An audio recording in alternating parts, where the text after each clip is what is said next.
yesterday we had a customer dropping off a car to redo the front end on it.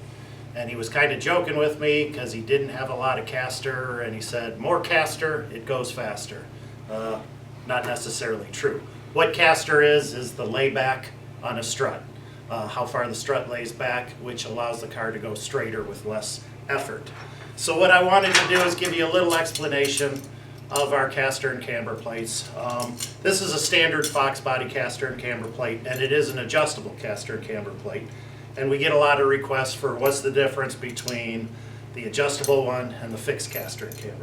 So again, this one gives you a caster and camber adjustment. It bolts into the top of your strut tower, and it will allow forward and rearward adjustment of the top of the strut to allow you to have more positive or negative caster. And it allows it to move side to side for a camber adjustment. The fixed caster and camber plate, we have it set to get you roughly between 6 or 8 degrees of caster on the top of the strut. And it is fixed, but how much you can get really depends on whether you have an adjustable A-arm and how much adjustment it is, because you do fine-tune your camber and your caster with the A-arm that has the high mends on it so that you can adjust it in and out to get your camber correct, or you can adjust it forward or aftward to get as much caster as you need or want. Like I said, these will allow roughly between 6 and 8 degrees of caster, and the standard Fox body one is usually between 5 or 6 degrees, which is a lot more than comes stock on the factory Fox body or SN95.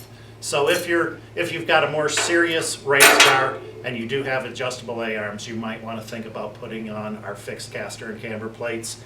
But if you've got something that you do daily drive or you do some street strip with it, you'll probably want to go with our adjustable, so that way you can fine tune it if you got different tire sizes or things like that and you don't plan on running an A-arm with Heims on it. This will allow you to get as much adjustment as you need to get the car to drive straight and work right for you. If you want to find out more information on our caster and camber plates, check us out on the web at www.teamzmotorsports.net.